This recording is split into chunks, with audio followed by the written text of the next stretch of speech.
September 13th, Oshkosh Common Council meeting. Please call the roll. Councilmember Ford, Here. Mugerauer, Here. Hanson, Here. Miller, Here. Wojciechowski, Here. Erickson, Here. Palmieri, Here. 7 present. And Councilmember Ford will lead us in the invocation, followed by our special guest this evening from South Park Middle School with leading the pledge.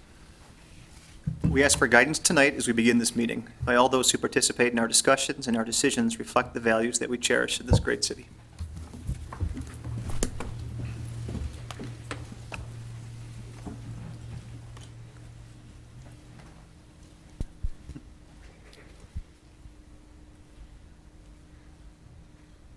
I pledge allegiance to the flag of the United States of America and to the republic for which it stands, one nation, under God, indivisible, with liberty and justice for all.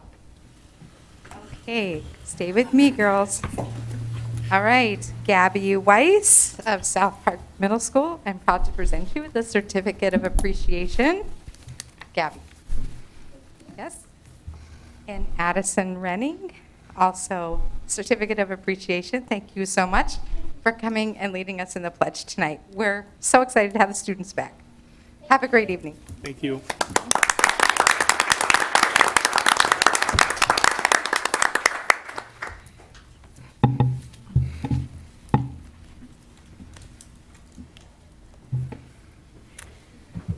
And Finance Director Van Gompel will introduce our next presenter from Kerber and Rose.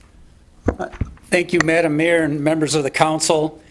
Before I introduce our presenter, I just got a couple of quick comments for City Council and members of the City of Oshkosh.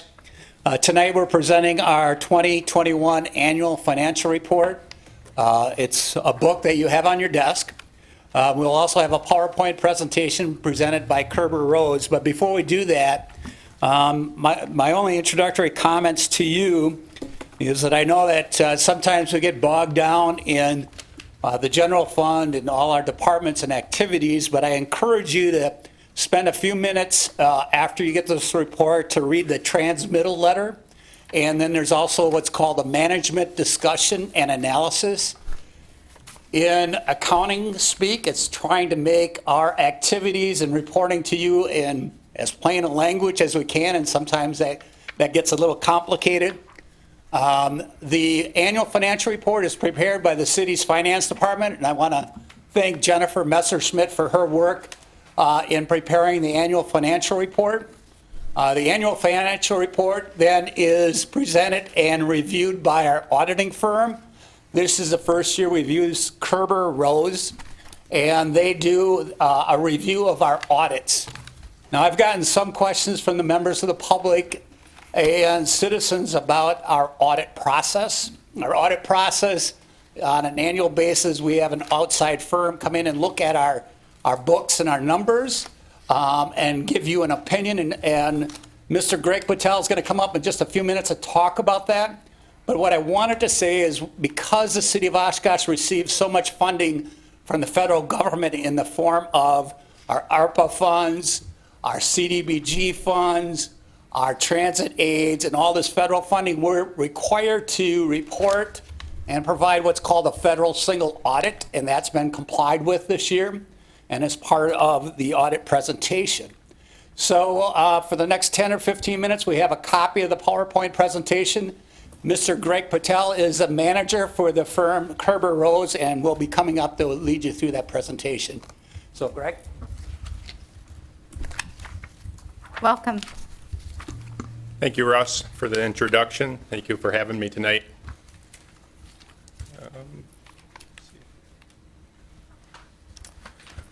So we'll go through the audit results first, and then I have a few financial trend slides that we'll take a look at. And along the way, if you have any questions for me, feel free to stop me and we can have a discussion on those. So the objective of the audit is to obtain reasonable assurance that your financial statements are free of material misstatement. We have done that. You have a clean, unmodified audit opinion. And we achieve this primarily through two audit phases We come out here late in the year and take a look at your internal controls related to your payroll and your general disbursements and your receipting processes. We offer any insight that we have to possibly improve those. If we note any deficiencies, then we have to measure it against either a significant deficiency or a material weakness. We're happy to announce that you had no deficiencies that rose to either threshold this year. In the prior year, you had a material weakness for material adjustments, but your finance team did an excellent job this year of providing any adjustments that were needed to the trial balance once the audit began. So, and then as Russ said, the third point here then is that you have a federal and a single state single audit. You have no compliance findings in your federal and state major programs for the year. So.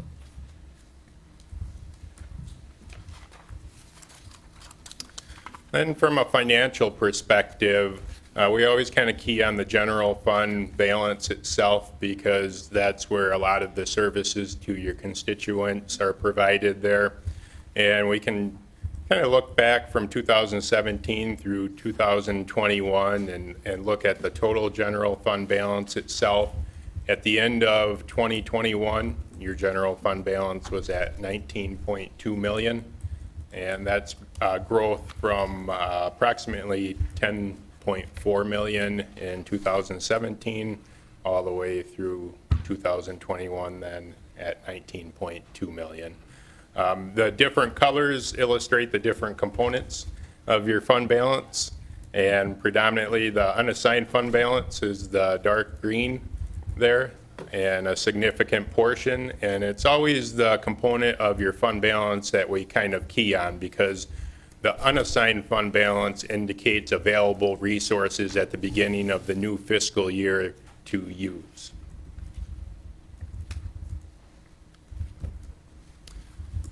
But now that we talk about the overall unassigned fund balance and general fund balance in total, what does that mean? And a lot of times we'll take your unassigned fund balance as a measure of your general fund expenditures and take a look at that. From a bond rating standpoint, anything from 20 to 30% is considered good. Anything above 30% is considered extremely strong. So as we look at the trend from 2017 through 2021, you can see that you were in that good range the first couple of years, and you've been above the 30% mark then for the past 3 years. I think Russ wanted to note a couple things on that. Yeah, just very briefly, and Council Member or Deputy Mayor Mugarava is well aware that Long Range Finance has established a policy on what our fund balance should be. And we talked about that during our budget workshop, but our policy range is between 16 and 30%. So you can see the last couple of years, we have now exceeded our policy amount, and that amount is available for capital projects and other uses. But I would caution you to look at that money as one-time sources of revenue and not to fund operating expenses. So we've talked about that in the past, but I just wanted to emphasize when you look at these percentages, our normal range is 16 to 30%. Yeah, I agree with Russ's point on if you were going to look to reduce that percentage to use it on one-time expenditures. Also, from a bond rating standpoint, they look at the trend of this unassigned fund balance as well, so consider that. So a new Cadillac for the finance director?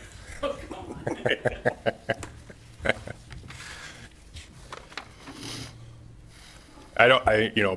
Russ is the budget guru here, so. Okay, and then at the end of the year, we've got a bar graph showing the total outstanding debt.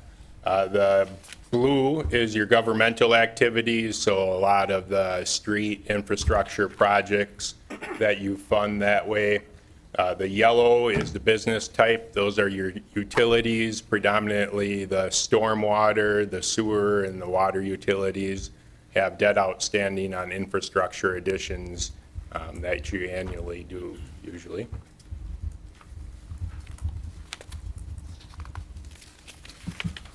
Sometimes percentage of debt service to non-capital general fund expenditures itself is an indicator of, from a trend perspective, where are we with that?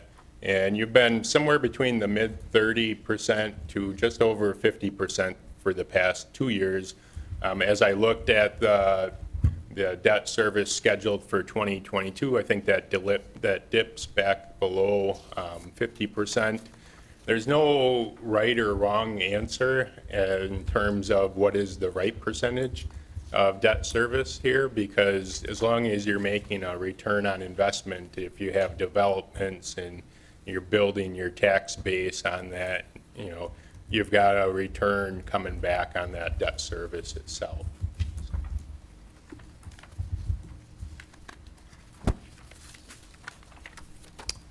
Water utility rate of return then. The blue line indicates the authorized rate of return. So when you go for a full rate case at the Wisconsin Public Service Commission, they say we think that you need to return X percent in order to recover your capital investment as well as your operating expenditures.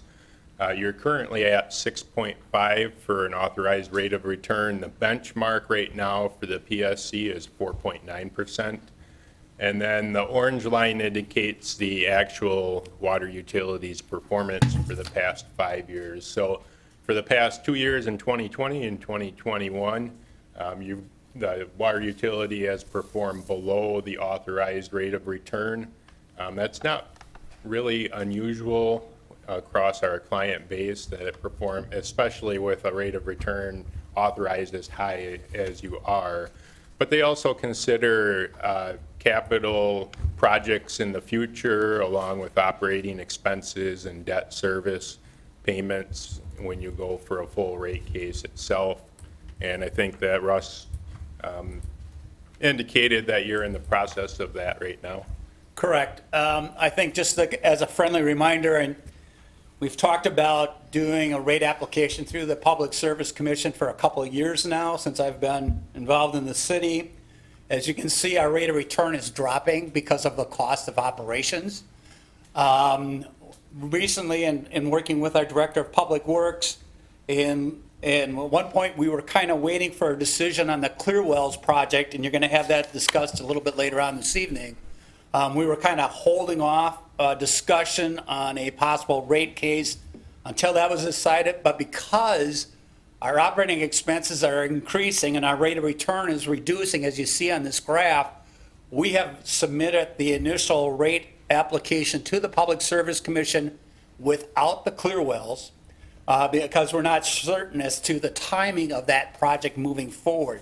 When and if you decide on that project, we'll probably have to follow up with another application to the Public Service Commission to cover the cost of that project. So right now, we are going to the Public Service Commission because our operating costs have increased so much in the last 3 years, and our rate of return has reduced so much in the last 3 years. We need to start that process now. We use 2021 as the base year. And the application is in front of the Public Service Commission now. They'll come back with how we want to set up our rate structure, and that'll be a determination for City Council and the Public Service Commission at a future date as far as how do we structure tiers and levels of our utility billing rates. But that's not a decision point this evening. I just wanted to reemphasize the point that we are proceeding with the rate application now without the Clearwell project, and that whenever the Clearwell project moves forward, we're going to have to follow that up with another rate application back to the Public Service Commission.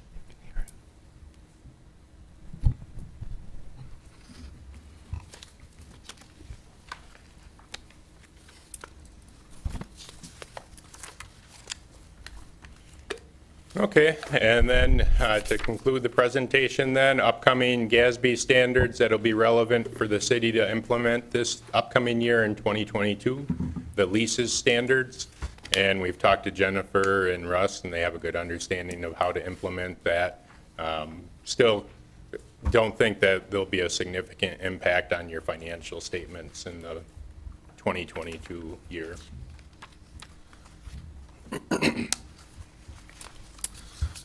And then I always like to end the presentation here with just a reminder and maybe some possibilities from the council's perspective in terms of what responsibilities you have for fraud control and mitigation itself. Fraud risk and mitigation really starts at the council level because the tone at the top can establish policies and procedures and reflect the importance from yourselves in terms of oversight of the city itself in different departments. So just a few ideas there on that slide itself.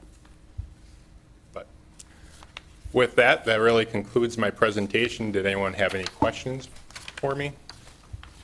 Just a question on that last slide there, then under number 2. So with council's role and responsibility in these suggestions, are these items in place or are these suggested additions that we do not currently account for? These are some general suggestions. You have adopted some of these suggestions on this slide itself. So if I could ask the city manager, do we have a whistleblower mechanism in place? Or Mr. Van Goppel? Yeah, our employee policy has a procedure for reporting. I don't think the word whistleblower is specifically used, but I think the intent is that employees can bring things to our attention. Russ may have some things specifically about the financial end of things, but we have a mechanism by which employees can bring concerns to our attention. Yeah, the only additional comment would be from a financial perspective. I am developing a financial policy manual that I'm working with a long-range finance committee on, and most of that deals with our internal controls, and we're trying to cover everything from preparing budgets to our fund balance policy to our debt policy to some of the operating things. We are about, I don't know, maybe 40% of where I want to be. We're making progress as the committee determines priorities on which policies they'd like to address. Certainly continue to work in addressing all of those and putting together what would be a regular operating policy procedure for the finance department that would cover our internal controls as well. Thank you. Anyone else? All right, thank you so much. All right, thank you. Thanks. One moment.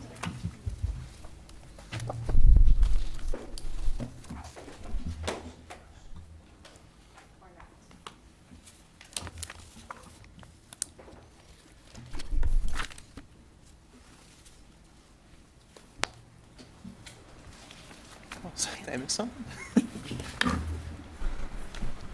Little warm up here with this mask. All right, we'll move on to citizen statements to council. Do we have anyone registered this evening? Not under general statements. Okay, very good. We'll move on to, Mayor Palmer? oh. Oh, come on up, Patricia. Name and address, please. I come in this evening to you in regard to, my name is, yeah, I claimed it. My name is Patricia Diener. I'm calling in regard, or talking to you people. We had our street done, and I was wondering if Public Works were here. I'm concerned about it. I've been a property owner, my husband and I, 2 homes, and the way the street is, and they did the best they could. The guys did. I found out with all this rain coming in this past weekend. But you guys have been trying to discuss and figure out how much money this is all going to cost for all these people's streets. I would like to get an idea about the cost, and I'm here tonight. That flag, that's our flag. I respect that flag. For justice, for all. But I would like to know, one of the Public Works guys here, Steve's here. He can give me an idea on the situation I hope it ain't gonna happen soon, but the way the road is, I'm sorry, know- what, Patricia, could you state your address so we know what street you're talking? 1316 Broad. Broad. Yep. Okay. And I brought it to attention now is because I wanted Eveline Street a long time ago. But I went out and petitioned. Pam said, go get the petition. I did it. Well, you know what they say, it's too much money. It is too much money. But we had a problem over there, and we had a problem here. So I took it upon myself to address Public Works. Number one, they had to cap off a sewer. Number two, fix the cover for sewer. I was concerned about it, because you people don't know, but when I was younger,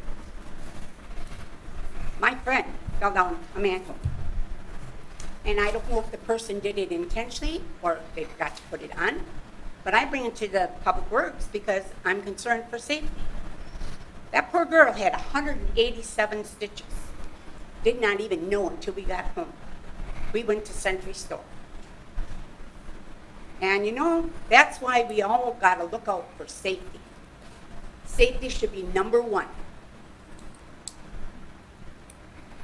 And you people are here. And I come tonight because I'm concerned about the budget too. You know, when you get Social Security and you didn't ask for it and you're disabled, and now these are supposed to be golden years, where are the golden years? We all got to stand up. We're all at alert. And I learned it because I worked in Winnebago City, and them were the courthouse, social services, and a safety bill. And I come this evening because I already talked to somebody about it. I think you all need to start building new buildings. I worked for the police department for 3 years. If you ever go in there, and I've been in every room, them rooms are small. These detectives are in small rooms. And I hope, because Sheriff Brook got one, he got the new building. And you know what? We can get it. It's going to cost money. But if we all stand up and work hard, we can achieve. And you people don't realize that I was young, and I was very young, that I went out and sold lemonade when I was a young girl, 25 cents or 50 cents on the golf course, Oshkosh Avenue Golf Course. And I started cutting grass in snow when I was 9 years old. You know, I worked. My parents, my mother told us kids to get out and work. And you know what? All of our whole family and all of America, if you all work together, we can get something done. Thank you. Thank you. Mr. Ravi, is 1516 Broad in this current CIP, or is Broad in the current CIP? No. Okay. All right. There was some work done in prior years, I believe, with the asphalt overlay program, but there's nothing in the current CIP. Okay, thank you.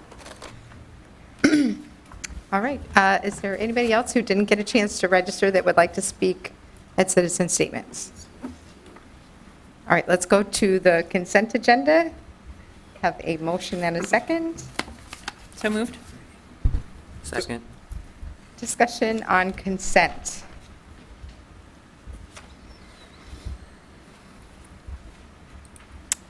Seeing none, please call the roll. Ford, Aye. Mugrower, Aye. Hanson, Aye. Miller, Aye. Wojciechowski, Aye. Erickson, Aye. Palmieri, Aye. carried 7. All right, we will move on to new ordinances this evening. Ordinance 22-377. There will be no action on this item tonight. Approve zone change from heavy industrial district to heavy industrial district with a planned development overlay for property located at 3815 Oregon Street. Plan Commission recommends approval. Our next new ordinance, 22-378, approve request to annex to the city from the town of Oshkosh, Pontoon House, annexation 2538 Shorewood Drive, and part of 2534 Shorewood Drive. Plan Commission recommends approval. Again, no action on this new ordinance this evening. We will move on to the pending ordinances. 22379, amend Section 17-38.1 and Section 17-32 of the City of Oshkosh Municipal Code pertaining to public nuisance abatement. Is there anyone registered on this item? No, there's not. All right, we'll take a motion and a second. So moved. Second. Any discussion on 22379? Seeing none, please call the roll. Ford. Aye. Mugrower. Aye. Hanson. Miller. Aye. Wojciechowski. Aye. Erickson. Palmieri. Aye. Carried 7. Next is ordinance 22-380, amend section of Chapter 30 zoning ordinance pertaining to Wisconsin native perennial landscape species. Plan Commission recommends approval. Is there anyone registered? Not on this item. All right, thank you. Motion and a second. So moved. Second. Any discussion? I'd just like to thank the Sustainability Advisory Board for adding an extensive list of native perennial landscape species to our ordinance. That work is much appreciated. All right, let's call the roll on 22380. Ford. Aye. Mugrower. Aye. Hanson. Miller. Aye. Wojciechowski. Aye. Erickson. Palmieri. Aye. Carried 7. And we are at new resolutions. Resolution 22381, approve 2023 to 2032 capital improvement plan. Is there anyone registered on our capital improvement budget this evening? We do have some Yes. residents. Yes. Nathan Weinenberg. Nathan, if you could come right up here. I know it's a little awkward coming from the middle there. Yes.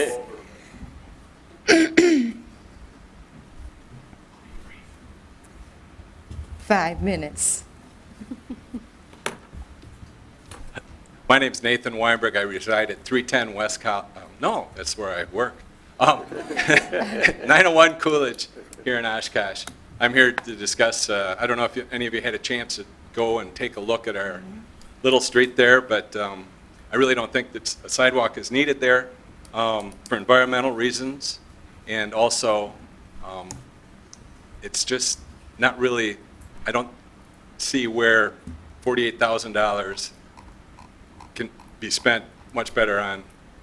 There are other streets in the city that need that $48,000, and I just don't think it's a good capital expenditure. And that's all I have to say. Thank you very much. Thank you. Jerry Kuiper? I'm sorry, Jerry Kuiper.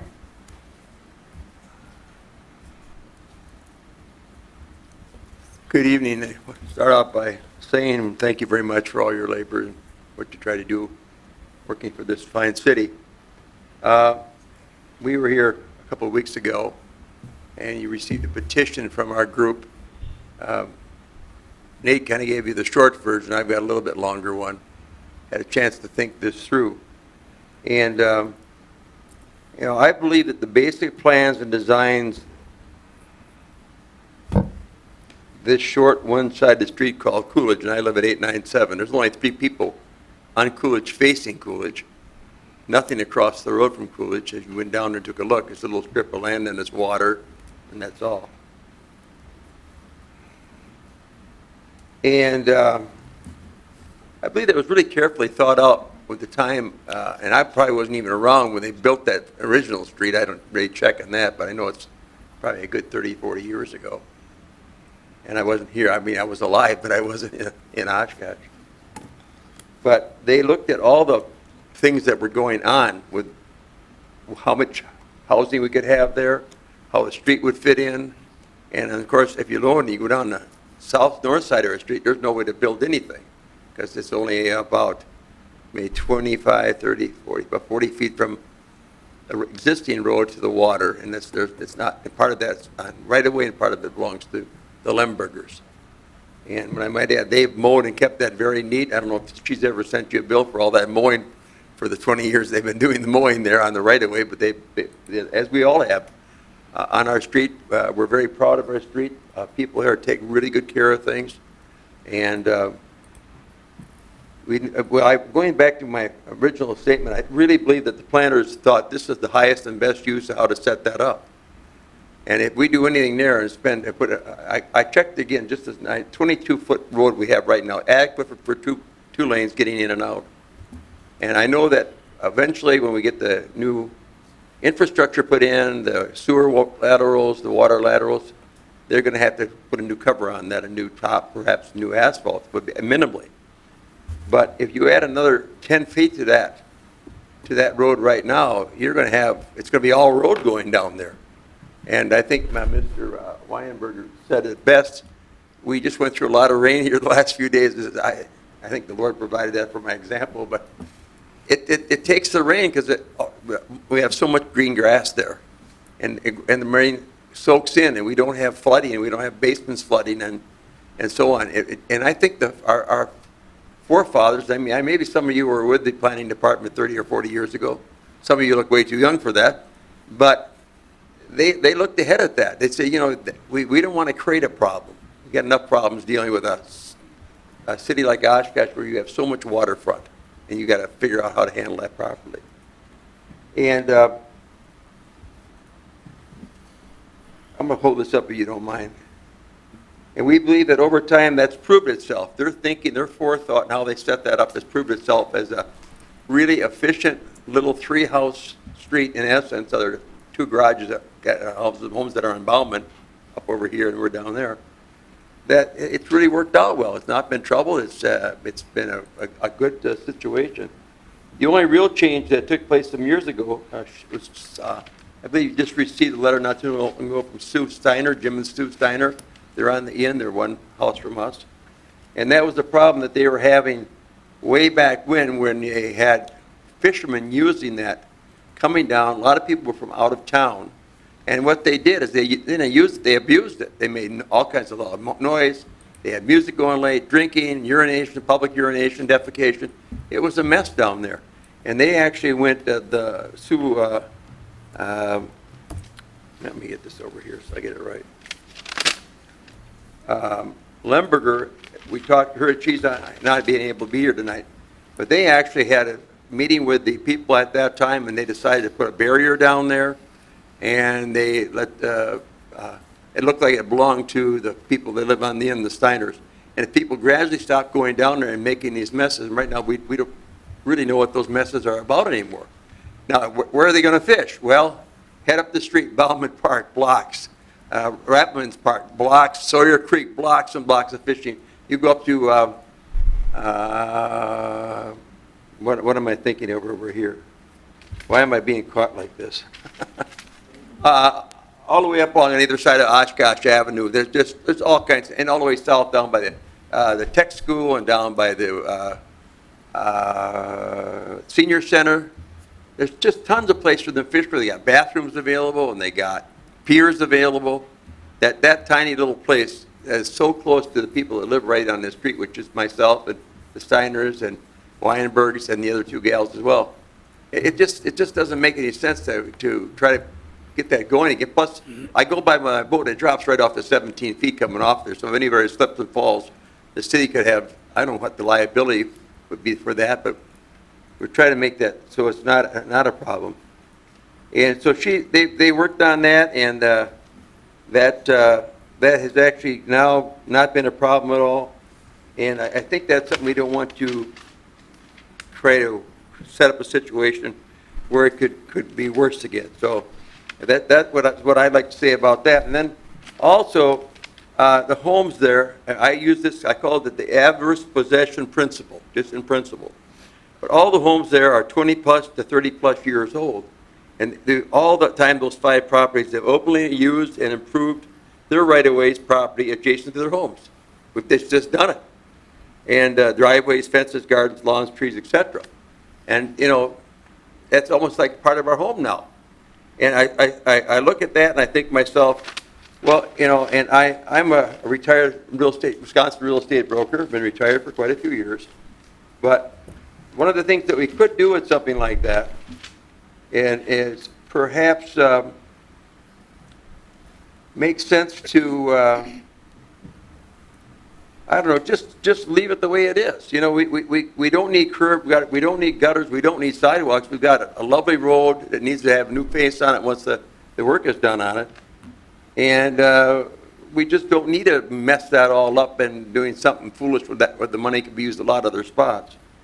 And also, I'd like to talk about too that perhaps it would make sense, I read about this not too long, another place in Wisconsin, where they had a similar situation where all of us got little pieces of right-of-way, and Bill was down there, we walked it, little pieces of right-of-way in front of our place that we decorated up or done little flower gardens and stuff like that. Maybe if you want to get the responsibility totally out of your hands, deed those little pieces to us, increase the value of our property, and bring up the tax rate a little bit. You know, we got to pay that in perpetuity, right? I mean, because you got to pay taxes every year. But then we're the very land that we're always working on, keeping it looking really nice and doing all that, never sending you a bill for that, would be in someone's hands who could take good care of it. And maybe that would be an equitable solution to the whole matter. I'm not saying, it's my thoughts, I'm not speaking on those thoughts for the other people, but I just thought about that because that seems to be where the whole thing is that we're looking at. You're trying to squeeze 3 quarts into a quart jar, try to get all this extra infrastructure and add it all on, but we only have a small strip of land going down there. And what that would do also is because we only have like about 20 feet behind our house to water on the little harbor there, we only got about 25 feet, just about enough to be legal in the front. So we move everything there. We're sitting on these nice homes out of the water. We got a little narrow, I call them mobile home, and I'm not making that as a bad interjection. But, I mean, there's no room. I mean, it's just squeezing everything. Mr. Kuiper. So, I think I'm out of time. Well, I just want to ask you, Yes, ma'am. because you are at time. So we are on the item regarding the CIP. Right. So you're talking about the specific petition you guys brought previously. Are there specific items in the CIP, such as sidewalk or the Coolidge Avenue reconstruction, that you're for or against here? I'm glad you brought that up, ma'am. The original CIP we had no mention of new sidewalks whatsoever. It simply stated, as I got a copy right here. It says, sidewalk sections will be repaired as needed. We have no sidewalks. I mean, there's no sidewalks coming from, Bauman down to the end, so there are no sidewalks to be repaired if we don't have sidewalks. I mean, that would make sense. What was this, Lee? Yeah, and then you have the proposed 32-foot concrete pavement in the 60 right-of-way, but once again, I just measured it before I came down tonight. We had about 22 to 23 feet of road right now. We make that another 10 foot wider just for simplicity here. We got all road coming down there, and we're going to lose all that green stuff that's been absorbing the heavy rains and so on. And so we have a big enough road to probably put 3 cars side by side on it when we only have 3 houses on our whole little street. So, I would then ask you to just look at the petition, and Mr. Nate Weinberg went through that, and the letters from Vicki Chrisman and from Sue Steiner kind of speak for all of us down there that this is really an overkill in an area that's nice and simple, and we love our little spot there. So. All right, thank you so much. Very good. Thank you. Jim Steiner. Oh, I'm sorry. Bill? No, you have a question? James, thank you, Mayor. James, where's the compromise here? And I'm cutting you off, but are you here for the same thing? Pretty much covered what I was. So I'm just trying to save everybody a little bit of time, so bear with me a little bit here. James, if we keep the street the same size, we eliminate the sidewalks, no harm, no foul here. I know it goes against your policy, but that's what the council's here sometimes, is to help people like these out. If I could just, for one moment, I'm sorry to interrupt here, but can we keep this specific to the CIP resolution that we're dealing with? Like, are there specific items to Councilmember Miller's point in the CIP that address what folks have been talking about? Yes, the Coolidge Avenue reconstruction. Okay. Yep. All right. Thank you. So, James, keep the road the same, eliminate the sidewalks. I know you're going to quote Bible and verse here to me, and I'm going to fight you on it, but go Well, ahead. I would say that the municipal code requires us to add the sidewalks, and that's the purview of the council to deviate from that. The 32-foot wide road, that is our standard residential street cross-section that does allow for on-street parking, and it allows for safe traffic flow. I would not recommend keeping it at 22 feet. It would, especially if there were cars parked, it would prohibit emergency services and garbage collection from being able to travel down that narrow of a road. So I would not recommend going back to the 22 feet. If council wanted to deviate from the sidewalks, as I said, that certainly is your purview, but I would not, I would not consider that a major issue. But I think going back to the 22 feet in width would be an issue. Mr. Steiner, if you could go ahead, please. No, Okay, Mr. Jim Steiner, Kuiper. I live at 895 Coolidge, the end of the road. We're right on the water. He didn't address the cul-de-sac. That's, I guess, my biggest concern. That road back before we bought the house, the previous owners had issues. They went to the city council. The city council agreed with them at that time that it was a problem. They brought the road back off of the river where it is now. And since that time, probably the last 15 years, we have not had issues down there. So that's my biggest concern, is having that cul-de-sac come down to the river again, and the loitering, the overnight camping, the urination, defecation, littering. We just don't need to see it down there. All right, thank you. Alex Hummel.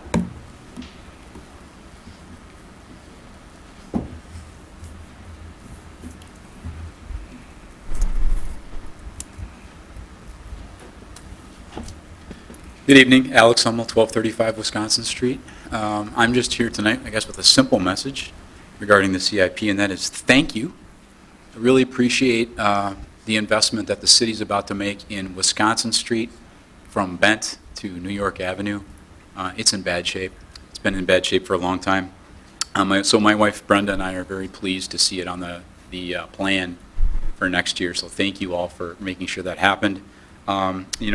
We've lived at our house now for just about 22 years, and we see the street deteriorating every year, and we're glad it's going to get the fix it needs in our neighborhood. And I just wanted to further, put a finer point on this and say we realize you have a lot of hard decisions with consistently strained resources. This is a big project. We recognize that it's a haul for the city, it's a haul for our neighbors. It's a heavy lift, but it's needed, and it's really going to make a big difference in our neighborhood. So thank you for making this investment in us and our city. There's a lot of streets that need to be redone. I'm glad that you're chipping in our street. I'm going to chip in streets on the other side of the city that I probably won't use as much, but I'm glad they're going to be done. When we do that, the value of our city rises, and I benefit from that. We all benefit from that. So thank you, I guess, is my only message tonight. Look forward to having it next year. We'll be ready to invest in it, but thanks for getting this back in the plan. It was kind of vanished for a few years, but it's back on track now, and we're glad it's going to get done. So thank you. Thank you.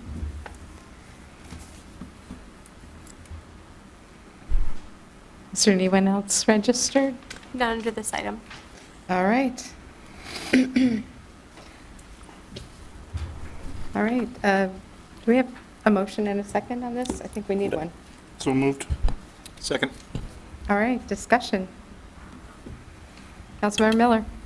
Gee, did you? Yeah, beat you You this got to time. me, you beat me to it. So, Lynn, how do we get rid of the sidewalks and keep the street the same? I'm going to defer to Oh, Russ or James. If I may, I interject real quickly, just to kind of put all this discussion in perspective. The city council's had the workshop on the plan itself, and attached to the resolution is a copy of the plan. I think what you're hearing tonight was comments about infrastructure. If you look at the summary attached to the resolution, infrastructure starts on page 4. But to answer your question, this evening what we're really doing is trying to get approval from the city council on the plan itself. What we've done in the last number of years is worked on a capital improvement plan to lay out in front of you projects that staff determines needs to be addressed. The plan itself puts into motion our ability or our plan to issue debt for infrastructure or use other financing tools for infrastructure. In this plan, in my memorandum, I talked about the plan actually includes $14 million of projects that we anticipate to be funded by the issuance of debt. The discussion this evening included Coolidge, which has a number of different funding sources, but some of that is debt.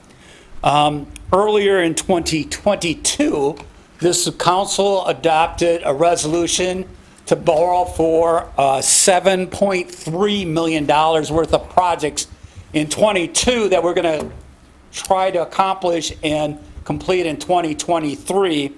So this plan leaves the potential for a new debt issue of $7 million.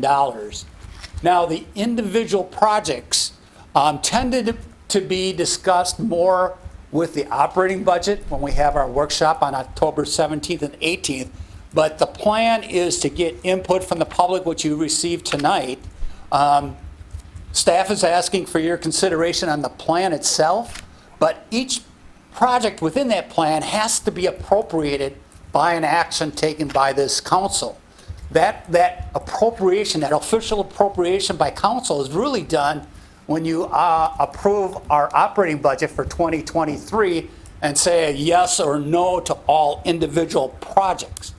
So tonight, I would like your discussion to focus on the plan, and I know that people are here regarding specific projects, and we can try to address some of those, but your actual up or down vote on a project is going to be part of your discussion, deliberation, and hopefully approval of a 2023 operating budget, which includes capital items.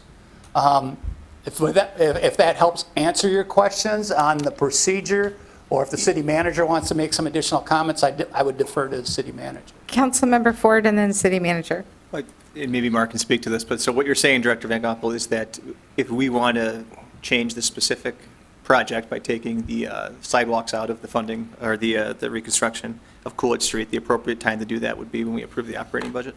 Correct. Correct. So for the individuals in the crowd today, just if we vote yes on this, doesn't mean we're not going to come back on the operating budget. The only additional comment I would say is if there's strong consensus that you want to take out something this evening, and the people are here, you can do that. Yeah, and I was think just going to say, I think that that's where I council want is to be. probably, and for the sake of folks who have come now twice, I would ask the council if we would entertain a motion to amend and remove Coolidge Avenue, or I'm sorry, is it the Coolidge Avenue reconstruction? Well, I think it would just be the sidewalk portion of it. Yes. We don't want to take the Not whole the street Madam- reconstruction, the sidewalk component, which would be actually under UI sidewalk rehab and recon? Yeah. Okay. Madam Mayor? A sub-part of that. You may recall a great We deal. have done this before. It is Yes. not, okay, so just so folks are clear, I'm sorry. Yeah, that's okay. I am always in favor of putting in sidewalks because I'm a huge advocate for pedestrian safety. However, we have in the past, in cul-de-sac situations and in some of the along the water type properties where there are concerns about runoff and things like that, we have made exceptions. So, yes, I was waiting for you, Madam Mayor, to mention Oregon Street, and that was actually done even before we did the CIP, because James and his staff wanted to get working on design, and the sidewalk was an issue. So it's not unprecedented if the council wants to remove it tonight. It's, as Russ stated, it's not normally where you do it, but given the fact that these folks have come twice already, if your inclination is to remove it, yeah, I'd say do it now and put them at ease, knowing that they don't need to come back a third or fourth time, because they've been writing very nice letters, and I don't want those letters to turn nasty. But Nate, you've been very, everybody's been very polite about it. If you don't want to do it, So- I'd say knock it Deputy out Mayor, now. and then, Sorry, Mayor. Sorry, Matt. go ahead, Deputy Mayor. Yeah, just, and I think if we can accomplish this just by giving staff direction to take the sidewalks out, may be the best way to skin this cat. Well, so. right now, we're voting on the CIP, so I don't know that we can do that technically in that way. There's a line on page, the page where the Coolidge project is done.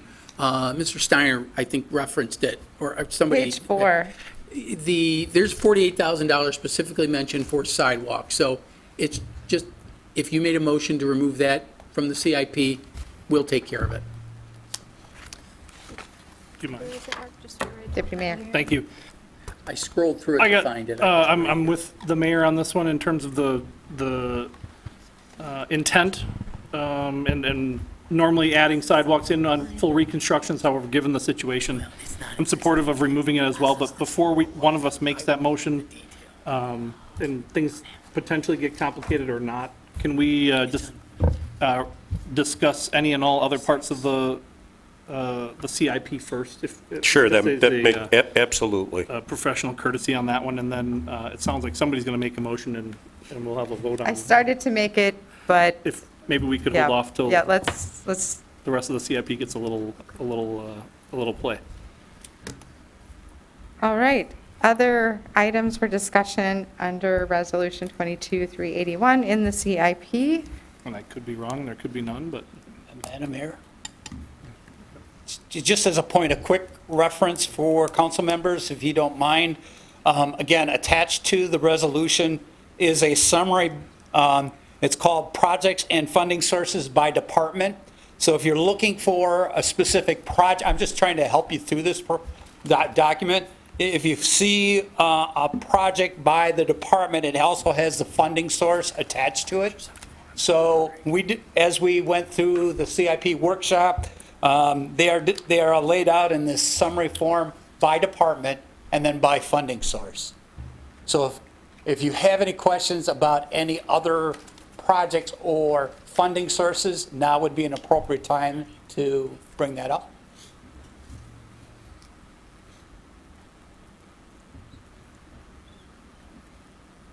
do you mind if I go? Go ahead. Thank you. No specific questions on funding sources or projects myself. Want to say a big thank you to finance team as well as all the department heads, and actually, really, it's all departments, but for those at home, over $78 million in capital projects. This is what improves your city, right here. The other part that we're going to take care of in November is your operating. That's the people side of this business. But $78.5 million covering utilities, roads, police, fire, equipment, museum improvements, senior center, parks. This is what improves your city right here. $78.5 million is what we're proposing to do to the city of Oshkosh in 2023.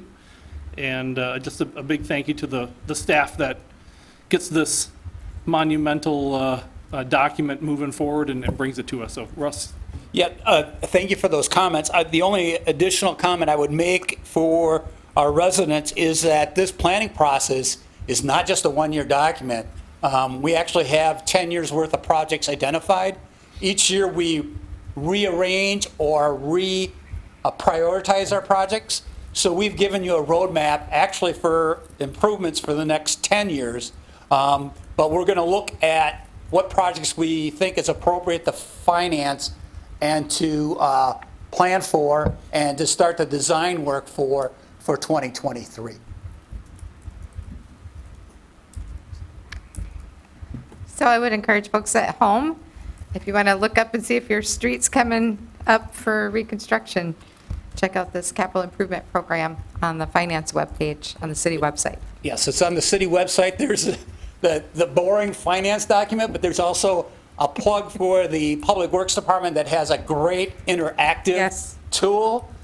You can click on that interactive tool to find your street or project by the GIS map. And it's a very friendly map system, and a lot of time and effort has been put into it by our Public Works Department. So in addition to the boring financial numbers that we present to you this evening, we do have some fairly nice, I think, tool for our residents to check on how they're impacted by projects that are being planned in the future.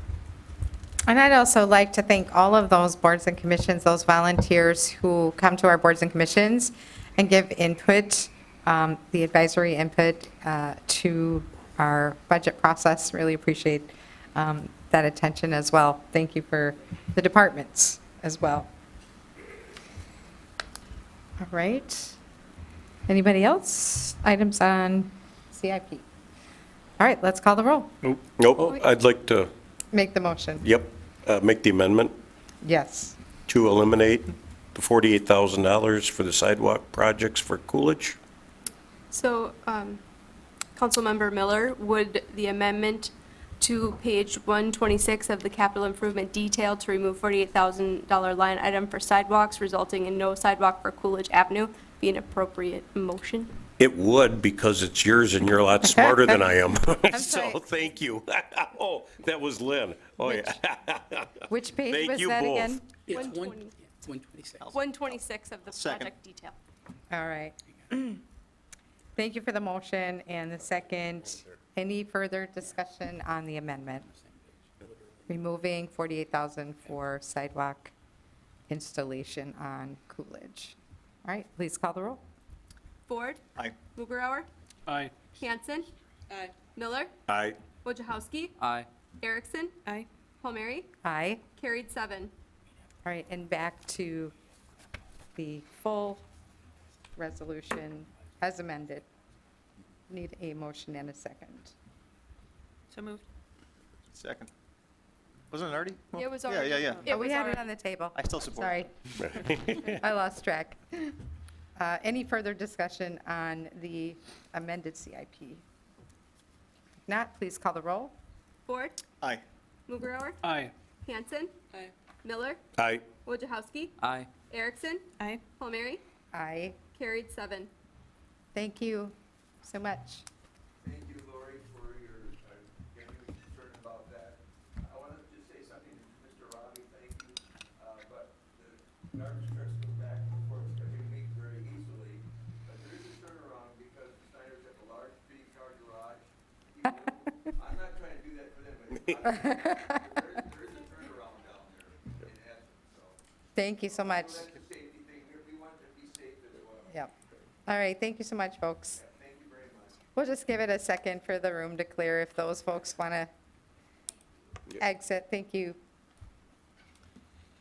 Not kicking you out. You're welcome to stay for the entire thing, promise.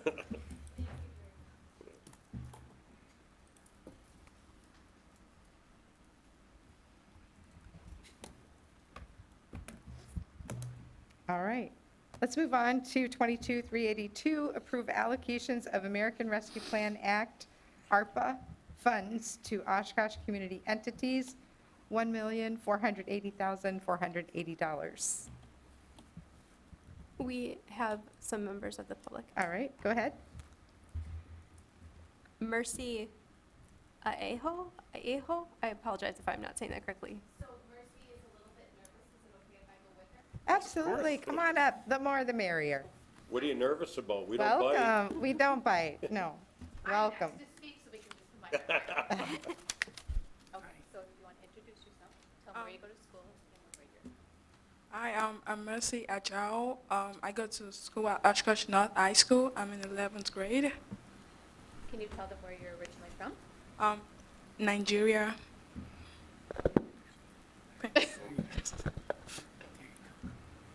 Nigeria. Okay, and how long have you been here? About 4 to 5 years. So can you tell them why you come to the Boys and Girls Home? I come to the Boys and Girls Club because of the experience I have there. It's like my home away from home. It's really fun. I'm like an introvert, so like the club is kind of like a way for me to socialize with other people. And we get to do like fun programs. We go on trips. We go on college visits. We do overnight stuff. We go camping, and it's fun. Can you talk about some of the experiences your sisters have? So she has 3 sisters. My sister, one of my sister won Youth of the Year, where she got a $10,000 scholarship for college, and right now she's at UW River Falls. And my other sister also got a $2,500 scholarship to college. She's at UW Oshkosh, and my younger sister also currently goes to the club, and she's had a lot of fun. We've gone to Devil's Lake and college visits. And from one of those college visits, did my other sister also pick UW River Falls? Can you talk about some of the things you get to do in terms of like dinner and So for dinner, I actually help serve dinner because we have a club called Keystone Club, and we need volunteer hours. And at the end of the year, we go to California like we did. We went to California this summer, and it was fun for 5 days. It was like all expense paid. And we also have other programs like teen cuisine, where like the teens we get to make food, and it's just kind of fun, and we get to learn like hands-on skills. So why do you think we should build a new Boys and Girls Club? I think we should get a new Boys and Girls Club building because it's gonna help the kids also get like new things to have fun with. Like we get new spaces to have more programs in, and it's gonna kind of help the kids with like school and stuff. Is there anything else you think that we should know about? I think the college visits that we have helps a lot of kids, including me, and the club is also a safe space for me. Because school is like really stressful, and they help us with homework. The staffs are like really great, and they kind of like a second parents, at least for me.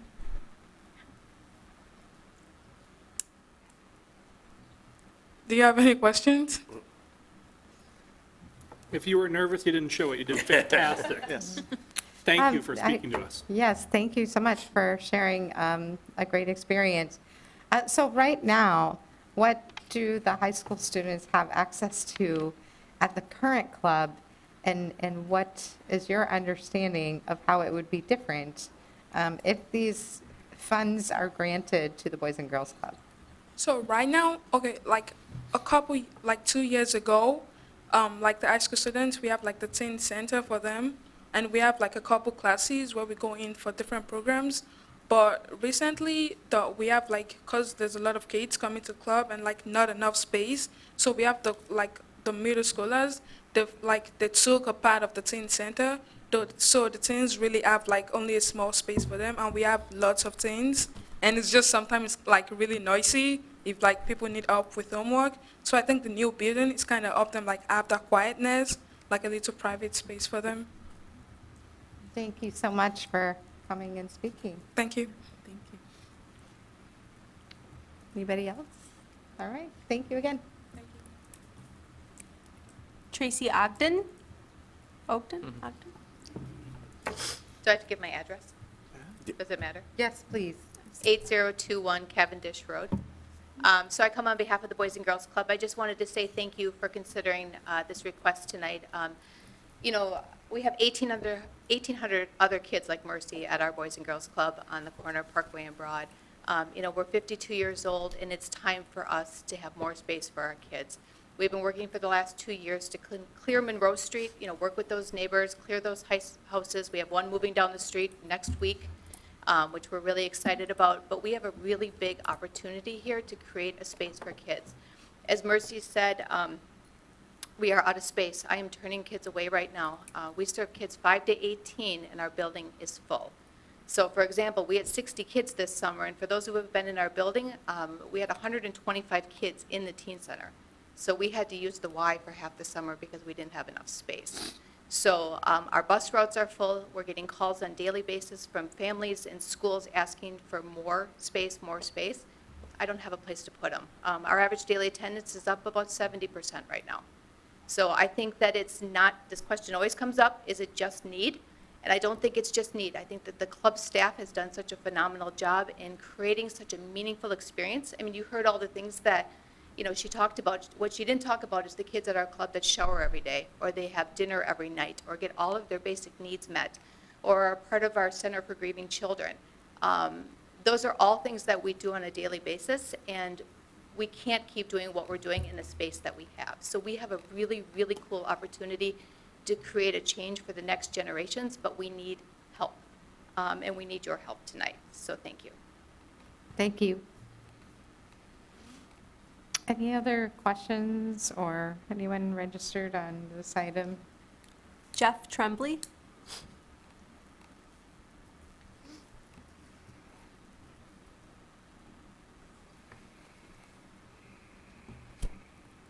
Good evening, Jeff Tremblay, 3040 Wilderness Place.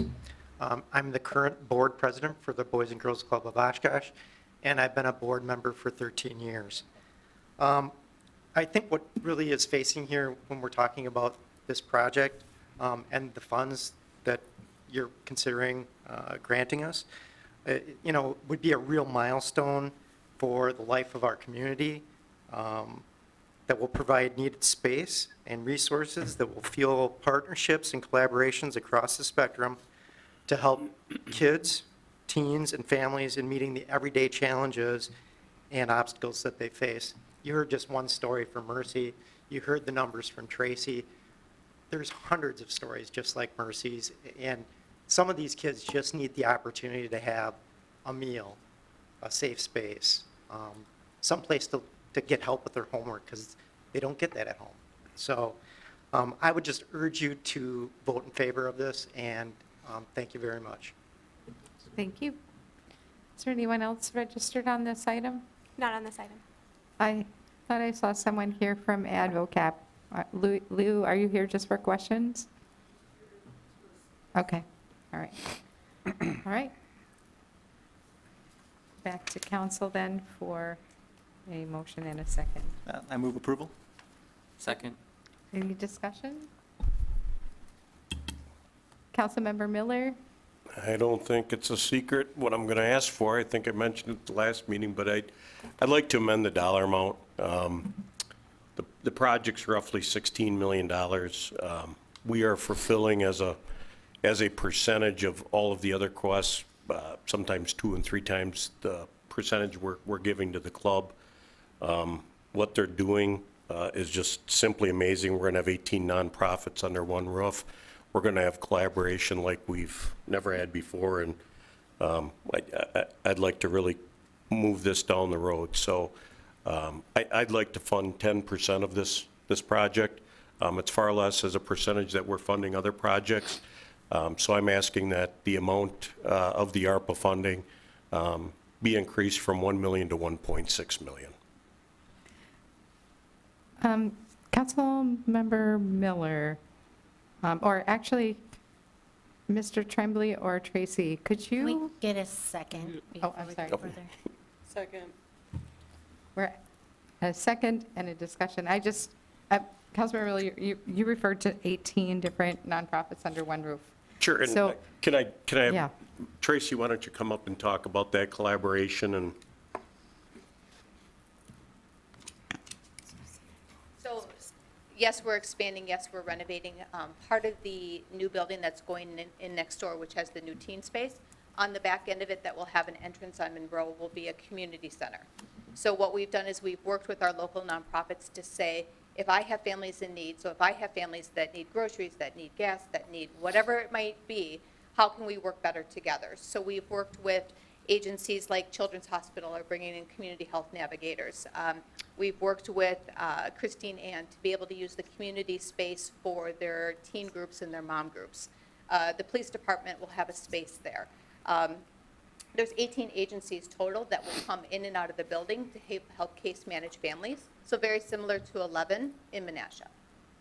Okay, I know that there are some community members who have long talked about 11-like model. Yes.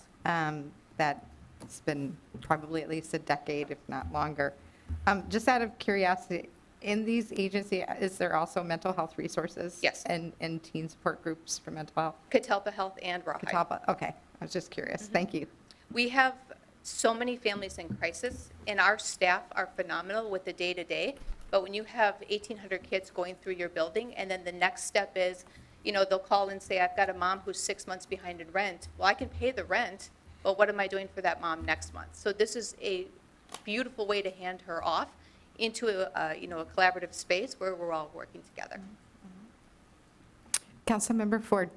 Yeah, I just want to point out that we allocated 5.1 million of our ARPA funds to go towards these non-infrastructure projects, and this change would take us to a place where instead of, I'll just say we'll still have $2.93 million available even after this change. And I share that just so if there's any other group at home who hasn't come up yet, understands that there's still the majority of this funding out there, even if we do vote for this amendment today.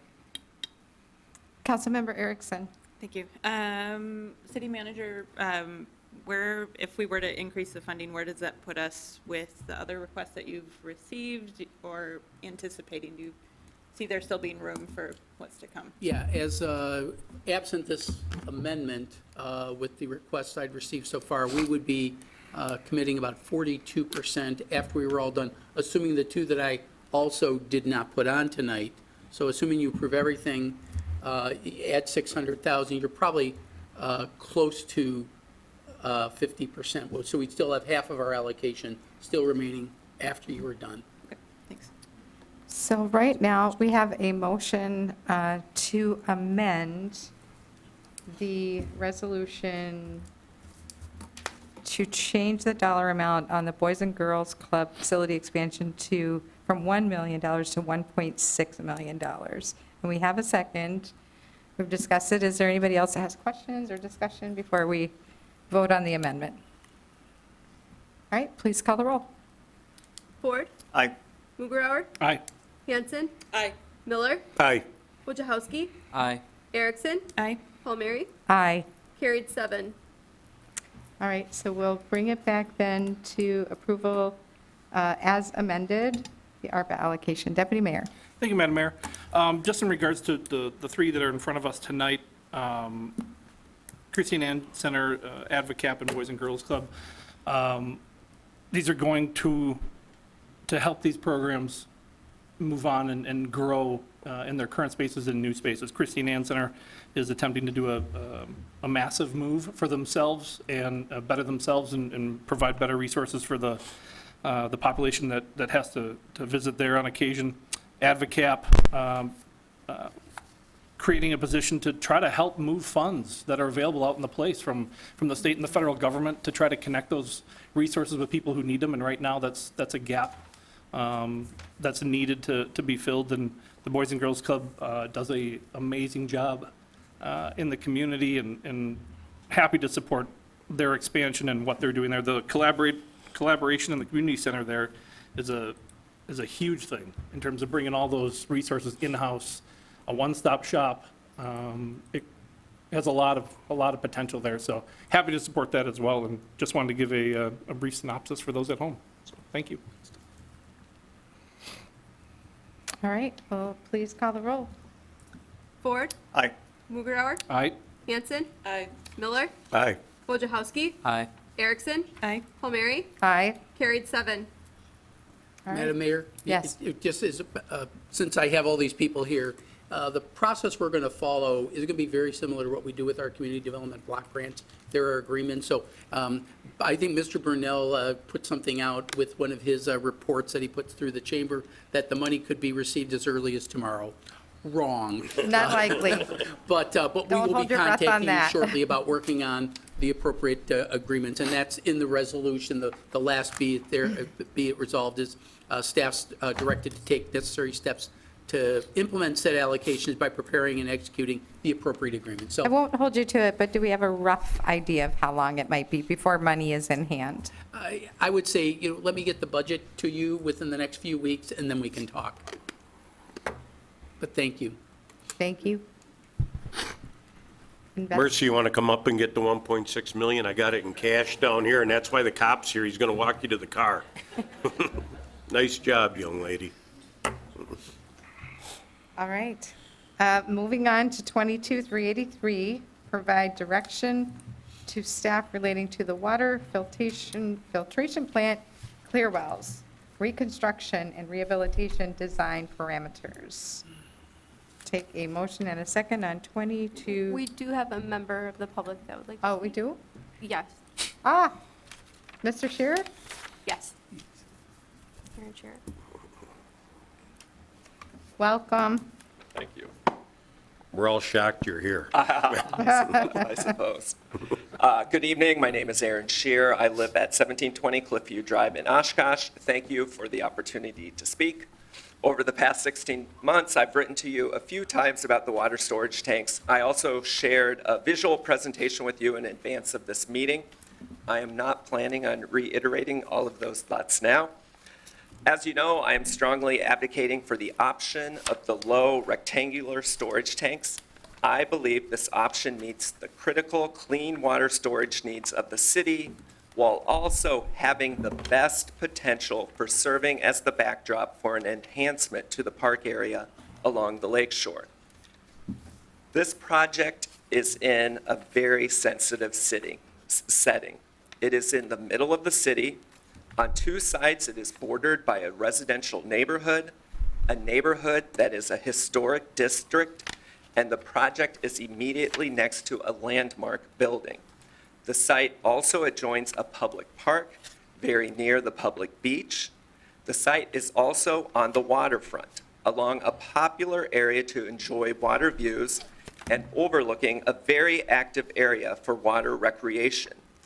All of these factors raise the importance of how the storage tank project will impact the setting.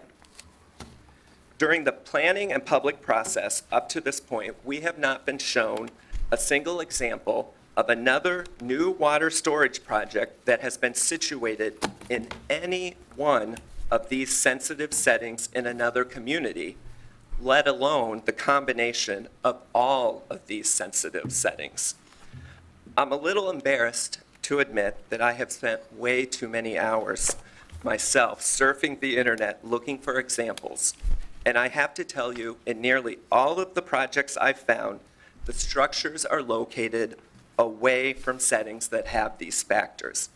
I've only come across a couple that deal with one or two of the factors we are dealing with, and in those examples, the cities have gone to great lengths to do what they can to ensure the project isn't a detriment to the setting. And I strongly believe that Oshkosh's project does not have to be a detriment to the scenic setting of our waterfront, public park, and historic district. If we look at the site comprehensively, we can envision how the low rectangular water storage tanks could be part of a larger plan to enhance the area. This is what the city did with the development of the new Oshkosh Corporation headquarters. You all looked at the entire site and made sure that the total project was an enhancement to the public's use and enjoyment of the waterfront setting. Many people may be wondering why I'm so passionate about this project, and the simple fact is that I love Menominee Park and the Lake Winnebago shoreline. I walk, run, bike, and drive in and by the park almost every day. For years, I've taken my kids to the playgrounds, to ride the train, to see what the animals in the zoo are up to. And my absolute favorite thing to do is a carefree evening bike ride in summer along the winding path following the shoreline. When I'm in the park, besides enjoying it myself, I love seeing how much other people are utilizing and enjoying the park and lake. It's often bustling with activity, both on and off the shore. The area around Menominee Park Beach is often especially busy, with sailing, boating, swimming, and fishing out in the water, and loads of people on the beach, playground, and the grass, playing, picnicking, and relaxing next to the water. When people say quality of life in the community, this is the absolute best of what they mean. People out enjoying nature, one another, and healthy activity in a safe and tranquil setting. This is as good as life gets. We should be really proud and grateful that we have the assets of Menominee Park, the historic Washington Avenue District, and the Lake Winnebago shoreline. We need to place the highest value possible on safeguarding them. We must ensure that the beauty of the setting is preserved for generations to come. And we can do that. We have a good option that will provide the essential clean water storage needed for decades to come, and also make the creation of an attractive and actively used site surrounding the structures possible. I ask you to choose the low rectangular tanks option. Thank you, and if you have questions about any of the documents I shared or images I shared, I'm happy to take those. Thank Sure you don't want the big round ones? Quite Thank sure. you. Council, do we have a motion and a second, please? Is anybody else talking on this or no? That's the only person. Well, then I'd like to make a motion to approve option 2 for the cast-in-place tanks, the rectangular ones. Second. Discussion. Let me finish, Courtney. Yeah, Councilmember Ford. yeah, bear with me here. First off, I just want to thank everybody who's been working on this project. There's been a lot of unfair criticism, I think, tossed around to city staff and to other folks, and I think it's important to point that out, that there's not a doubt in my mind that city staff, the community, and my colleagues here care deeply about this issue because they care deeply about the city of Oshkosh. They wouldn't get up every morning and do this work if they didn't. I think it's fair to say this is an issue nobody wants to have to deal with, so there's no perfect options here. As I just motioned, I favor the lower rectangular tanks, but I do think we need to appreciate the uniqueness of the situation Oshkosh is in. Mr. Robbie was kind enough to share with me some numbers yesterday, and there's 611 municipal water systems in Wisconsin. Only 19 are surface plants like we have in Oshkosh. Only 4 of those are not on the Great Lakes. Our plant is also very geographically cramped, but for good reasons. Folks wanted us to, came before us, wanted to minimize the lakefront space needed for this critical infrastructure. But that absolutely limits options on this site, and those are facts. And I understand it's really hard to find comps because this is a pretty unique situation.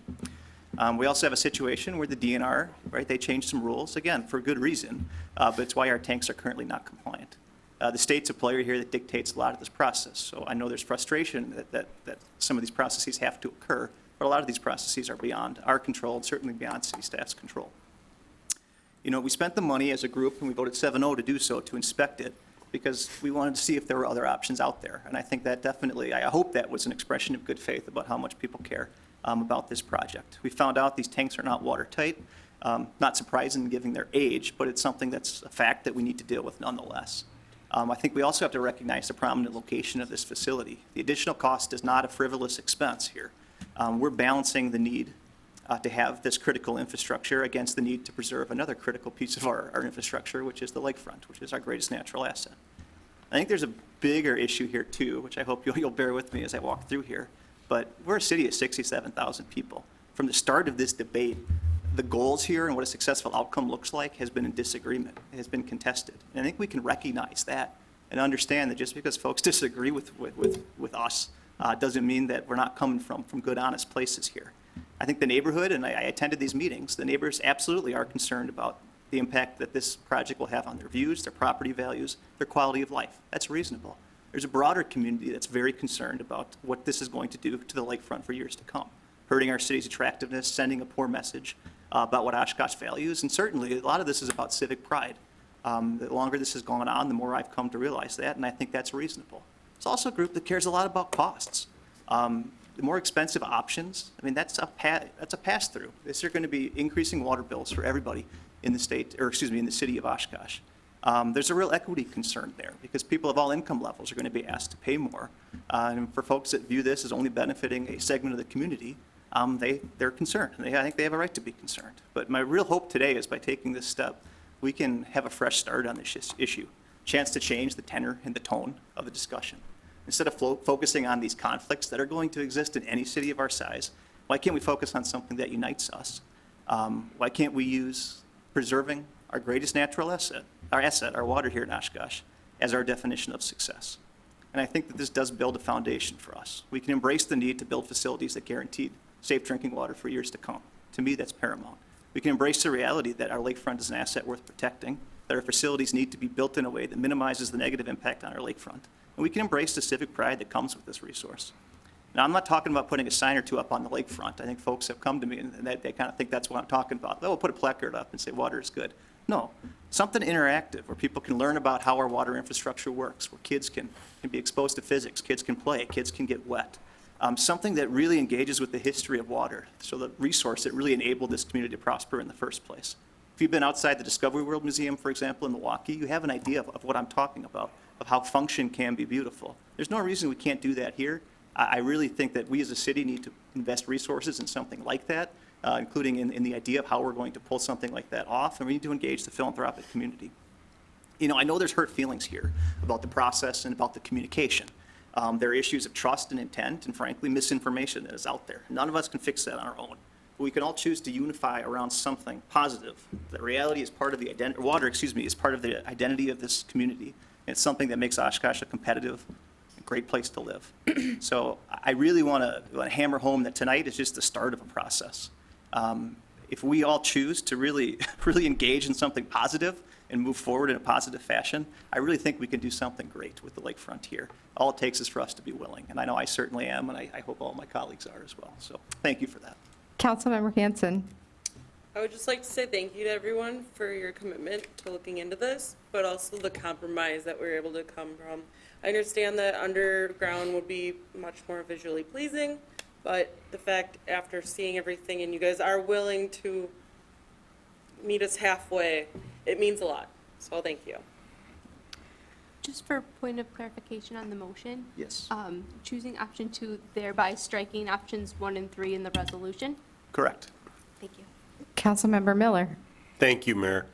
I hate following Ford and Hanson, but they've covered everything incredibly well. But I want to especially emphasize thanking staff. James and Steve and Linda, our consultant, and we've probably put them through hours of hell like no other project that this council has done. I mean, right up till the 5th hour tonight, James was on the phone with me. So I can't thank staff enough.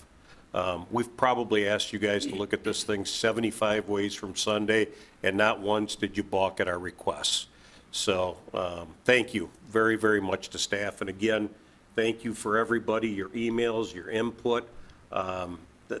This is by far the biggest issue that I've had to deal with on my couple times on council. And I'm sure my colleagues can probably attest to that. So thank you all, but thank you especially to staff. Deputy Thank you, Mayor. Mayor. Thank you, Madam Mayor.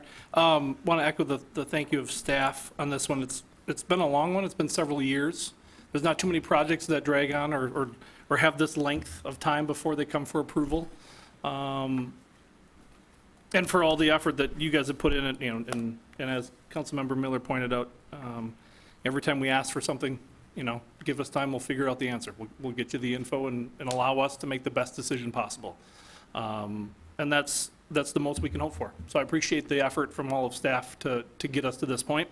I think it's a decent compromise. We have a responsibility to do the lowest cost options when possible. We also have a responsibility to also take into account the uniqueness of the situations that we're put in. And this is one of those very unique situations where we've got, it's not necessarily competing interests, but definitely competing points of view. And in the end, one of the most important things as a council and as a city government we can do is provide safe, clean, reliable drinking water. And that at its core function is one of our, you know, top 3 things that we must do. But I think it's reasonable to also try to mitigate the impact that some of these structures have on the surrounding communities that they're a part of, and this is a reasonable one to do for me. So I'll definitely be supporting the rectangular option that Councilmember Ford has amended. So thank you. Councilmember Wojciechowski. Thank you, and I don't know who can answer this, but with the increase in price from alternative 2 to alternative 1, how dramatic, I guess, or what, how big will the difference be in our water utility rate as a result of that increase in cost? I know you can't give me an exact number, but, you know, is it going to be a significant increase? What's the difference in the $4 million additional price tag? Well, it's more than 4 million. It's 4 million on the initial construction. Over 20 years, it's over 6 million by the time you factor in the additional cost of operation and maintenance of going to this. Russ, I don't know if you've got any thoughts on what it might do to rates, but we have not even asked Ellers to take a look at what the difference in the two scenarios might be on a rate structure. Is it fair to say it's going to go up as a Yeah, result of absolutely. choosing? I mean, Okay. you're spending, you know, on initial construction, $5+ million more, yeah, It's about it's gonna go 8.5 up. million, yeah. And it's, you know, the day-to-day cost of operation is going to go up as well. So, yes, rates would go up based on that decision. And I only bring that up because I know, you know, in a lot of the emails we got, yes, valid reasonings, all that, but there was a lack of, you know, concern, it seemed, from the community on how this is going to impact the water utility rate, and that does affect, you know, everyone, you know, especially those who are in low income. It's just, I just think it's something we need to think about, and I was disappointed in the lack of attention towards that from many people who were talking about this issue. So, you know, I just hope it's not that detrimental. It seems we're going to go with option 2, which I'm fine with, but I just hope it's not that detrimental. So I'd like to speak on this as well. I know Councilmember Miller is waiting to speak for a second time, but I wanted to defer to Councilmember Erickson if you'd like to speak first, since everybody else has weighed in. Otherwise, I'm going to go. Sure, I was debating if I need to reiterate what was already said, but I'll just say I'm supportive of this option. I do have the concern around the water rate, but I think just emphasizing how the impact, what we can do to kind of mitigate the impact on the park. Knowing, I after work before this meeting today, went and sat in the area of the by the beach in the park and just kind of observed, and just seeing how many people rely on this park, especially folks who may not have other means or may not have backyards like myself. This is something that I think means a lot to folks. So whatever we can do to kind of mitigate the impact and recognize what this means for a lot of people in our city. That's all I wanted to say. Thank you. You know, this has been an extremely long and drawn-out process, and it's for a good reason. We involved public, multiple occasions. Staff went back with multiple versions of alternatives. We absolutely must agree with those folks who have pointed out, provide clean, safe drinking water. The rate case has not been made. For us to say, oh, it's just $6 million more without knowing what that impact would truly be to the rest of the ratepayers is not fair or just or equitable.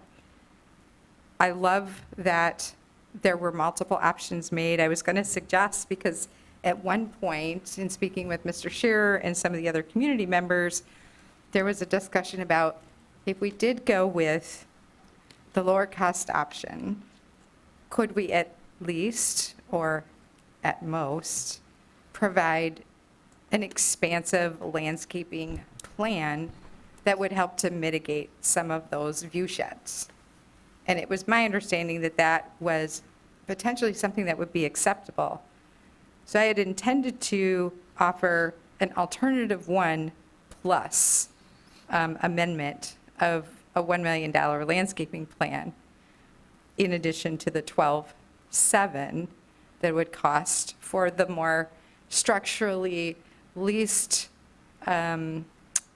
onerous and burdensome maintenance over the next, was it 60 to 100 years?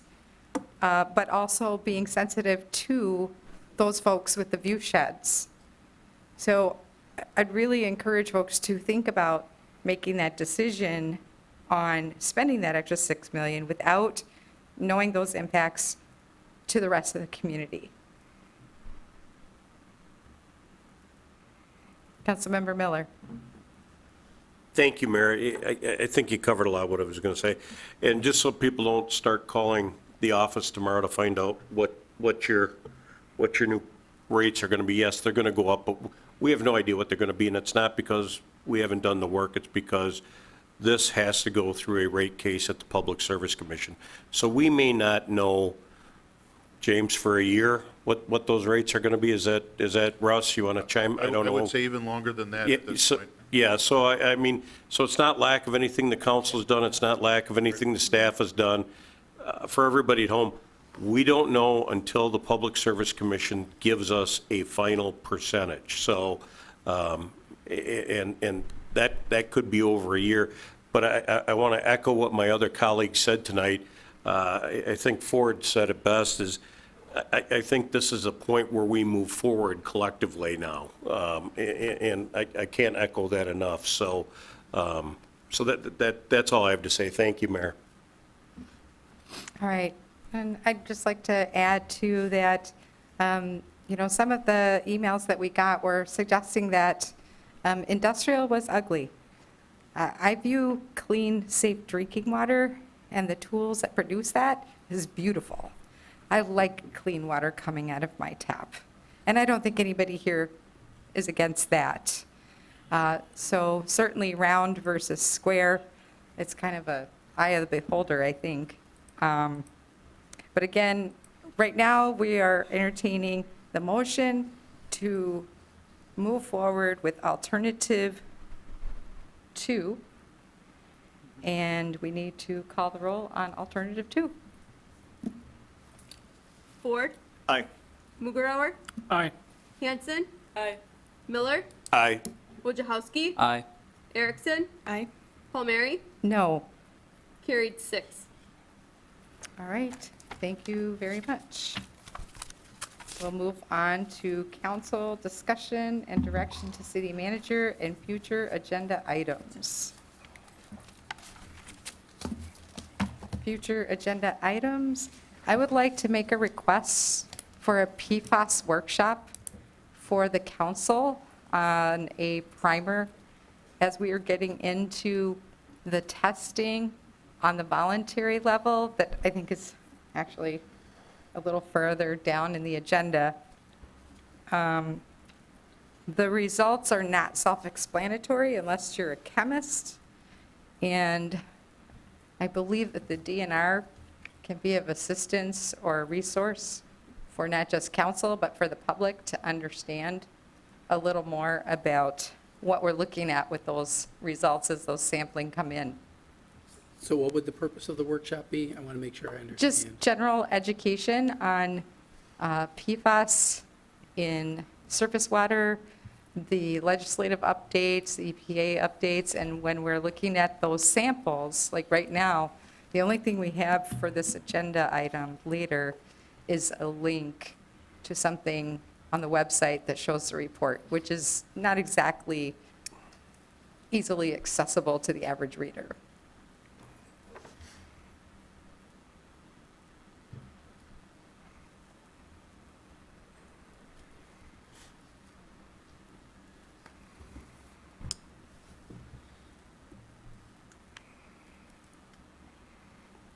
Does anyone else have any future agenda meeting requests, items? All right, we'll move on to virtual option for meetings, September 27. I think this is our placeholder. Yep, but this, we put a date on it this time, so All right. we'll be prepared to make a presentation to the council on that. And is everyone on for October 27th, our joint meeting with the school board and the council together at the district admin office? And we have about 4 items on the agenda already, so we'll have a fairly good, and I spoke with Dr. Davis yesterday about some of those items. Okay. And another joint meeting, city council and DEI. Are all council members available for that Monday, September 26th at 5:30? Yes. We'll be sending out we'll be contacting everybody because it's 13 days from now, so it's we'll make sure that we remind everybody, just in case. And then 2 full days of workshops on October 17th and 18th. Deputy Mayor. Actually, if you don't mind, I want to slide back to your request from number 20, future agenda items. I've got a question or maybe a clarifying statement. As a council member, I can request future agenda items. We can request a closed session for a pertinent topic, but as an individual council member, I can't request or demand a workshop for anything. And so I'm not there with you in terms of the information you're looking for is important information, but I'm not sure that it's a workshop-ready material. And if it's something that the council fully wants, it's definitely within, we can ask staff to present us with information so we can be knowledgeable on the topic. But I guess I got an issue with one council member requesting a workshop on something that staff isn't prepared to discuss anything or to share anything in widespread format for us. So I got a question on that, I guess. Well, how about this then? If you're not interested in that level of transparency for our reporting to our residents on their drinking water sample results, perhaps we could add this to a future agenda item for a detailed explanation of the water report with those results. Is that more acceptable as a specific agenda item as opposed to a workshop? That would be fine. The attitude is also welcome, I suppose, but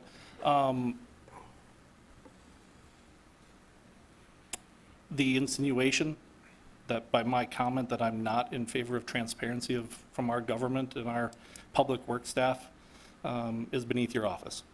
So I'd request an apology on that insinuation that I'm not for transparency in what we report out to not only the federal government, EPA and DNR, and also to our community. That's beneath you to suggest that. Anybody else? Is there anybody here at this table that can interpret our PFAS water sampling results? I actually can. I took a year-long class in it in college, so. So maybe Councilmember Hanson will be our topic Also, expert. just go on YouTube at any certain time that you wanted to and look up a couple quick videos. It's pretty easy. Councilmember Miller. Thank you, Mayor. Just to kind of put this on pause for a second. What are we reporting now, James? What are we reporting? Who are we reporting it to on PFAS?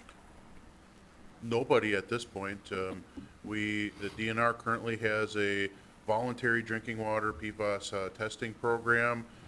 We took a sample of our water and sent it to the State Lab of Hygiene for analysis under that program, and that was the purpose of us adding that discussion item under city manager announcements and statements so that we could provide you with the information on the results of that one particular sample.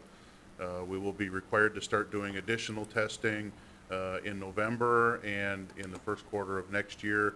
November for the state, first quarter of 2023 for the EPA, and all of those results will also be placed on the water utilities webpage in the same location that these current results are placed. Thank you. So would it meet everybody's needs if you could just, or maybe Mark, I guess would be more appropriate, just to maybe send us as part of our packet saying that we're doing the required testing and the results are satisfactory or unsatisfactory? I mean, is that a fair request of staff? I'm trying to just simplify this for everybody. Sure. That's all. I mean, we've complied with the request from the DNR for voluntary drinking water update. The reports show that 19 of the 20 samples were so low they can't even detect a number on that, and one is well below the 70 parts per trillion that is there. It was 1.55, I believe, is what the report says. So we have a link to that. We can certainly do a newsletter article that could explain some of that. I guess I want to make sure, does that meet everybody's needs? Is this a better way to handle this maybe? And Yeah, works for me. so, Mark, would you do that for us, please? Yeah, I'd be, if that's. Okay, the unless- consensus. I want to make sure that Yep. whatever the council consensus is, we can certainly do that. And that was kind of the purpose of the presentation James was going to provide. I think I just gave a thumbnail sketch of it, but, you know, James certainly understands the issue better than I do. Perfect. Thank you all. So the next item on here is the workshop, October 17th and 18th. And we are at council member announcements and statements, reports, liaison for boards and commissions, or any council members interested in making reports. All right. City manager, announcements and statements. Thank you, Madam Mayor. Just give me a moment to get back to that spot on the agenda. We have two memos in your packet. One is an agreement with Strand to continue work on studying the Sawyer Creek watershed for a variety of projects. We'll be providing you an update shortly on some of that stuff regarding a road project that may have some downstream impacts. Strand's going to be looking at those things for us. The water distribution system leak detection services with AECom to take a look, just identify potential leaks in our system, which can result in hundreds of thousands of gallons of water getting lost. Part of that is to prevent those types of things from happening. Mr. Robbie's prepared to talk about the report, about the PFAS report. I gave a thumbnail sketch. We will provide you with as much or as little as you desire on that topic, and then I have the outstanding issues if there's any questions with that. So I'll leave it up to you since you've had a fairly robust discussion, but Mr. Robbie's available to give a short presentation if you're interested. That was our intent anyway tonight. Well, I think, you know, on the water utilities webpage of the city's website, we did put a very verbose, I'll say, description of the PFAS compounds and, you know, the newly discovered hazards that they do provide. As I mentioned, you know, we participated in the DNR's voluntary drinking water sampling program. As city manager indicated, of the 20 compounds that were tested for, only one of them had a level that was even detectable, and as city manager indicated, that level was 1.55 parts per trillion. Regulatory levels at this point are 70 parts per trillion. Certainly if these samples had been of, shown a level of, that would raise a concern, we would have done a different methodology for getting that information out. But since these results are very much non-concerning because of the extremely low levels, we wanted to make sure that we got that information available on the website so that anybody who wanted to look at it in more detail and in more depth could. As I indicated, we did put a rather lengthy description of the compounds and a lot of links to other places to get more information, primarily US EPA, Centers for Disease Control and Prevention, DNR, and the American Water Works. So a lot of people that are more knowledgeable on the topic than myself. You know, we put a lot of links out there so that people could do more research if they wanted to. But the levels detected in this first round of sampling from early August are extremely low and not to a point that is concerning at this time. So James, bottom line is we are complying with all the testing we have to do, and everything we've done thus far suggests we're in a good position? Correct. Is that what I'm hearing? Correct. Good, thank you. That's all I have. Mr. Robbie, regarding the report, do you think our report gives an accessible amount of information at a level that folks can both know and understand the fifth unregulated contaminant monitoring rule, the UCMR 5, the health advisory levels for both PFAS and PFOS, Gen X and PFBS, which as I understand it was a replacement for the PFOS, that there is a clear understanding that while the regulations may be at 70 parts per trillion. Both the State Department of Health Services and the EPA health advisories that are there indicate a much, much lower amount that can be damaging to health. Based on some of the latest documents that have come out, basically any detect is going to be, triggering those levels, and what that's going to mean from the regulatory standpoint at this point in time is unknown for sure, but we do know that it's going to mean a continued level of testing. I know the DNR has set up in their rules, if you are consistently at non-detects, you can change your testing frequency.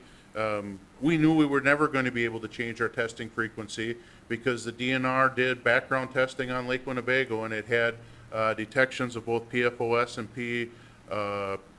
what was the other one? PFOS and PFOA in Lake Winnebago. So our treatment process is not designed to remove those compounds, so we knew we were never going to be able to get into the lower testing levels. But that just means that we're going to continue to do that testing. At this point in time, what people do or do not know or understand about the compounds, every individual is going to be differently, and it's up to each of us as individuals to decide, how much of a concern it is for us and how much we want to understand it ourselves. And would you agree that the EPA recommends that communities and water systems that measure any levels of PFOA or PFOS, or that measure Genex chemicals or PFBS at levels higher than the health advisory levels, inform their customers and consider taking actions to reduce PFAS levels in those drinking water by installing treatment technologies or obtaining a new uncontaminated source of drinking water if available? I think we've exceeded what's been required, and I think until some regulations are changed that require us to do more, I think we've more than met our requirement, and no further action is necessary. We will continue to respond to public requests, and part of our agreement to do the voluntary was because a resident said, you should test. Yes. We've tested, the results are negligible and undetectable in 19. 95% of them are undetectable. 5%, one test came up with a negligible return.